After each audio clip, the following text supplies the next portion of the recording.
Okay, so I'm going to do something that I have never done before, but I've been meaning to do it, and that is review one of the curriculums that we've started and have been using for the last couple of months. And mostly it's because, like, I really like this content creator. Her name is Devine, and she's from Calm in the Chaos. And I really relate to her. She really relates to the way my daughter uh, learns. She's a former teacher, she has four kids. She doesn't share a ton about her family, but I can tell that they're, a family that comes from a lot of different places. Some of her kids come from hard places, I think, and they come from they have a lot of different learning styles, a lot of different learning challenges, and she even sort of hints that maybe she sees some of the behaviors like what I have seen in my house, and so I really relate to her. I think she's a very go at your own pace. She uses tons of curriculum. She's very committed to finishing curriculum that she starts. She like doesn't stress if she doesn't finish the curriculum in a year. She encourages you to take your time. She gives partial credit to her older kids. She has kids right above Serenity, so that's been really nice for us. And so I just really appreciate her. Now, I am a secular homeschooler, and so is she, but she is also Christian. So, what I really like about her also is that she gives a lot of different points of view, and she does so in a really accepting and non-judgmental way. So I have lots of good things to say about her. So if you have never, I'm sure all of you know her because she's amazing. But anyway, so what I did was I purchased her Journey Through Astronomy, Discovering the Wonders of the Universe, her curriculum that she made for her daughter when her daughter was in ninth grade, I think. And then she did a review of it, really an explanation of it, and then she's using it for her middle school sons, I think. And so I purchased it from her, either Teachers Pay Teachers or Etsy, I can't remember, but she has it on sale both. It's very reasonable. And you print it, it's a PDF form. So she is sort of Charlotte Mason type, and so that is not necessarily been our style. And my daughter's a very auditory learner, so that also is going to play into this. But I just kind of wanted to break it down because I know she did, but then I want to give you some different points of view about it, almost all of which are good. So the first thing to say is you get the PDF and you print it. And I just want to say a word about printing. So you don't need doesn't need to be in color unless you want this beautiful front page, and then it doesn't need to be on fancy paper because it's mostly black and white. Now there are where you can push it and it goes to the website links. That's what they're called, and I'm sure they're in a different color, but I didn't print those. So you have the PDF on your desktop, and then you can link or you can print, but I chose to print. And so she has the introduction with the list. Now, I will say a word about order. She walks through the solar system first as about history of astronomy and then sort of our solar system, and then does some of the extras like constellations and galaxies, and then sort of ends with space exploration. And I really followed this beginning, except I chose to do the sun at the beginning of the solar system, and then I put the planets in order. And the reason I'm telling you that has nothing to do. It's not a criticism of the way she designed the course. It's to show you can do that.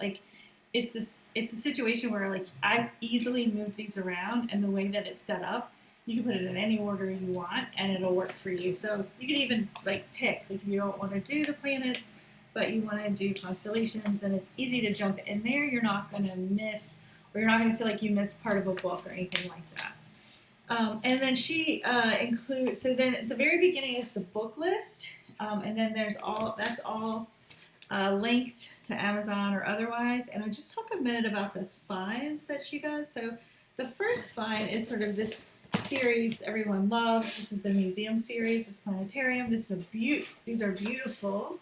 And I like them because they have beautiful pictures, and then they sort of have this summary of the bottom line of the page. It's not a lot of words, it's mostly pictures, and they're really beautiful. And then this was what I would consider. Now, this book I think is older. I think it's from the 1990s. But if you were to really ask me what I would consider the meat of this, it would be this book here called The New York Public Library Amazing Space, a Book of Answers for Kids. Now, and she says this in her video. In this book, Pluto is still under question as to whether it's a planet or not. It doesn't take away from it at all. And so my point of telling you this is that my daughter is finishing fifth, and we've been doing this for about 2 months. And so I use a lot of the spines, and I like some of the ones that are very visual. But this is the book that can tie it into that range that she talks about that you can have. So like we do some of this with my fifth grader, but I could really see using this book in an older child or a more advanced child. So she really gives you some depth and a way of, and how you can apply this to like a more child who is like not as gifted in science, or those who really need all the answers. And so I would really say that this book is really better as a main spine for an older kid, and has tons of information in it, and it's set up in the coolest way. It's literally like a question. So, what is a white dwarf? 1 paragraph. Why do white dwarfs become black dwarfs? Like a small paragraph. And so she outlines like these are the pages that have the questions that are associated. So like I have this here. We're about to do Jupiter. And so this is this chapter, the outer planets, and so it says, what are the outer planets? What is Jupiter like? But then it goes into the core, so if you have a more science-oriented or you want to do something more science-oriented, you can. So even though I think this is probably a little outdated, what she says in her video, I think this is the key to expanding this into the older kid population. So then the other spines that she includes are these DK Eyewitness. And I'll be honest, we are not a DK family. Sorry, I'm going to just put this on mute, and you're going to hear my robot. It's just all everywhere today, but I did want to do this video. I'll have time. So this is DK Eyewitness books. Now, there's several in there looked at as spines. Now, I will tell you, we are not a DK Eyewitness family. We are not a DK book family. I think they're beautiful. They're lovely. There's just way too many words on the page and way too small of a print for my child to stay focused. But I think that if you're a DK family, you'll love it. And then in addition to the question book, the New York Public Library Book of Answers, this spine I had never seen, and I watched tons of YouTube videos on all kinds of subjects. This spine is amazing. This is called Space Maps, and it is amazing. I think this is the best spine of all of them. And so if I were to sort of say, if you had to buy spines, I would buy Space Maps, and I would buy the New York Times question book, and you could get away with that. Now, she also does something really cool, I think, and not necessarily for me, but for others who that's important to. She has a whole section of optional Christian resources, and she pulls out Christian resources in the curriculum itself, and it's like, she even schedules them in. So if that's important to you, then and there's a different worldview. She tells you very specifically like where the pros and cons might be for each family. So I really appreciate that about her. And then she I didn't even know about this book either. So this is Astronomy for Every Kid. These are 101 easy experiments that really work. The simplicity of this I appreciate so much. Because it's really breaking down very specific ideas. So for example, balancing point. So this is like understanding the barycenter of the Earth. But it's also like it's physical sciences, it's space sciences, and there's a lot on light, movement, there's on like dispersion of like particles. So this could get as complicated or simple as you want. I was not overwhelmed by the list of required materials, so many of which you will have, though that people always say that. The one thing I did not have that I needed to have for like the first 5 experiments was one of those desk lamps that has like the face on it. It's just pretty important. I didn't have one, had to go buy one, but a lot of them use that. And then rulers and things you have around the house, but not everything. But don't worry, because she includes in 2 places, which I really think is cool, she gives you a master list of what you need for the experiments, and she tells you which experiments to do when, which I'll show you. And even better, she has an appendix that lists which experiment and what you need. So you can quickly go, okay, I'm on week 4. All right, I have a flashlight, a drinking glass, milk, and a spoon, so we should do experiment 12 because I don't have cellophane. Well, maybe I do have, but I don't have 2 empty metal food cans. Okay, so I'm going to say, okay, dear week 4, instead of 12, we're going to do, or instead of experiment 1, we're going to do experiment 12. So I really like that she includes this in the back. Now, what I forgot to say about printing this, and I think I was going there and then forgot, I said print it on flat paper. I don't think you need the color unless you just like the links in color. But then you really want to print it exactly the way she has it in the PDF because she's done some thinking on it. So you have the title page, and then you have a blank page, and then starts the table of contents.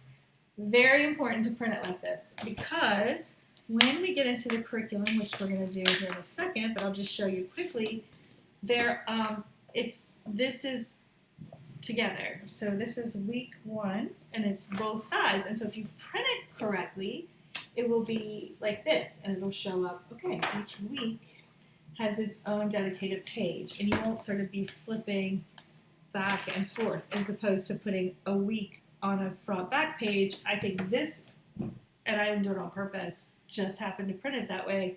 I think it would be very important to do it that way because then each spread is a week, and that's a lot easier to follow. And then before I go into the curriculum just a little bit more, we mentioned the optional resources that are Christian. Then she has some additionals. Now, she loves these Seymour Simon books. She says you can find them in your library. I tested that. I found like 11 of them. They are very pretty. They're picture books, but they're thick. They're sort of the older picture books where they're actually like, there's actually paragraphs of information and really neat pictures. And so we're doing Jupiter. She's a big fan of these, and I think they're beautiful as well. And I got almost all of them at our library, which she says you can do. And so that's correct. And then she turned me on to this series called Science Comics. I didn't know about it. It's cool. There's a solar system. I think there's like an astronomy one. There's also a weather one that I picked up because I also bought her next set of curriculum as well. And so I really like those. And then, of course, there's others. And so when you look at how your week is designed, so again, I jumped around a little, but I'll just show you sort of, we did start with what is astronomy. So this was week 1. So each book is listed on the left, the spine that you use that week, the Christian resource is separate, any fiction or nonfiction add-ons, and narration journal, and then videos were over here. Now, a word to the videos. I think they're great. None are really over 10 minutes. Many are crash course, which I love crash course, but there's also a few that are linked that are less than 5 minutes, which are nice, and are not all crash course. So that's nice. And I think she puts it in as like to get full credit for the course, you sort of need to do the required stuff. And then she also has in it some fiction add-ons. So like here is Galileo and the magic numbers. So she sort of marks out where you could even include literature in this. And at one point, I think we watched Hidden Figures. I don't think we were supposed to read it, but we watched it, or we would have done the audiobook, which is another thing I love about Davine, which she's like, audiobook all the way. Listen to it in the car. So one other thing. All right, so producibles or reproducibles or whatever you want to call it. So I'm kind of a like worksheet girly. Like I like something I can cut out, I can put in a book, I can show that we did something. She's very Charlotte Mason. So you're not getting like, there's not some worksheets that you're going to print out and do. There's not like a list of questions, but I can see easily how a Charlotte Mason homeschooler, she talks about doing your narration journal every day. So you get one of those science type narration journal things that are everywhere, and then you do, what did you learn today? You could also have them make notes about the experiment you did for that day. If you want to do more formalized, like you have a ninth grader, eighth or ninth grader, you could do like, what do you think is going to, hypothesis. What are your materials? You could even make it that formal if you want to go even further into scientific method. But there's not anything you're printing. So I went on Teachers Pay Teachers, and I found a bunch of stuff that kind of fill out information on the different planets and things, and that's what I'm using. But you could easily, if you're Charlotte Mason, this will be easy to do. So 18 weeks, great resources, really adaptable across multiple levels. Everything is linked. I like the way she handles experiments. No, not in this one, but I think in her earth science one, which I will use. So it's like you could, if you get, we're kind of doing this over time. Like my goal is to finish this sometime next year and then do her next one, which is an earth science based one. And I think she has more kits, like the science kits stuff in those. And so I did purchase like one that was like a puzzle with the core of the earth, like the layers of the earth, which wasn't until for next time, but we did it this time when we talked about the earth. And also bought like one that was like the planets, solar system. And now I'm going to tell you, these National Geographic kits, they look beautiful. They say they're easy. I'm not crafty. Nothing is easy. Like all of that is like little pieces of plastic and little 3D puzzles, and it's not for me. But I did get some, and they're beautiful, and they do work. So she doesn't have a lot of that in this curriculum, but I think she does in the next. So my hope is over the next year and a half to finish this one and do the next one, and complete out our earth science for sixth grade, which is kind of where we're looking. And then I'm hoping she comes out with her, she said she's going to do like an ecology one, which could do life sciences. And so I'm hoping she does come out with that, because I can use that for a different middle school year. So I think I said everything. Let me look at my list. So this is Calm in the Chaos, her curriculum, which is essentially astronomy, discovering the wonders of the universe. And I think that's it. So we've really enjoyed it, and we're going to keep working through it. And we, like this morning we watched 2 videos on Jupiter, and we're going to answer, like we're going to read this Jupiter chapter and look at some pretty pictures, and then we'll be done. But you could make it a lot more in depth if you want to. So hope that helps. Thank you.